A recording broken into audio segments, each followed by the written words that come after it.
આપણે ગણપતિનું માંગલિક શુભ પ્રસંગો હોય, લગ્ન પ્રસંગો હોય તો પહેલું પૂજન ગણપતિનું જ શા માટે? અરે મારા બાપ, સ્વાર્થના પૂજન ન હોય, પરમાર્થના પૂજન હોય. ગણપતિજી જ્યારે મહાભારત જેવો ગ્રંથ લખાતો હતો અને વ્યાસ ભગવાનને સામે બંનેને કન્ડિશન હતી અને વ્યાસ ભગવાને એવું કીધેલું જો હું લખાવું છું એટલે હું ધારા પ્રવાહની જેમ લખાઈશ. અને ગણપતિજી કે તમે લખાવતા જાઓ, જો અટકશો તો હું વિયો જઈશ.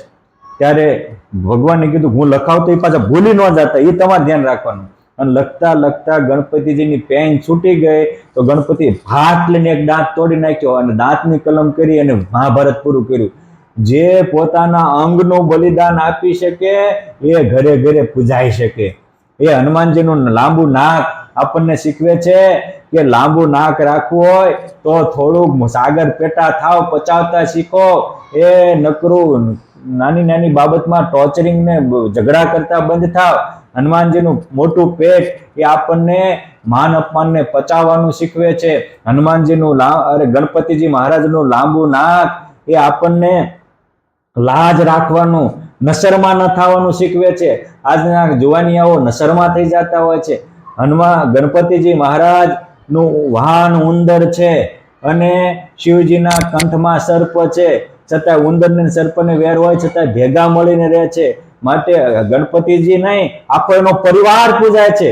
કેમ જે સંપ રાખે છે, માટે જે સંપ રાખે છે એ આખો પરિવાર પૂજાય છે. માટે મારે તો દરેક ભારતીયોને એવું કેવું છે કે શિવની નકરી પૂજા ન કરો, ગણપતિની પૂજા ન કરો, એમાંથી કંઈક પરોપકારિતા શીખો, થોડુંક લેટગો કરવાનું શીખો, મોટ મના થતા શીખો, નાની નાની બાબતમાં ઝઘડતા મોટી જાઓ. એ જે મનમાં મન ભરીને જીવવું હોય તો મનમાં ભરીને ન જીવતા. સંતો કે છે કે દાંતમાં આપણે જ ખોરાકનો કંઈક આવી ગયું હોય, જીભને શાંતિ નથી થતી. અરે દાંતમાં ખોતરું ભરાઈને શાંતિ ન થાય તો મનમાં ભરીને જીવશો ક્યાંથી શાંતિ થશે? એટલે ગણપતિ દાદા સંદેશો આપે છે કે મન ભરીને જીવવું હોય તો મનમાં ભરીને ન જીવતા, હું બધાનું કાઢી નાખું છું.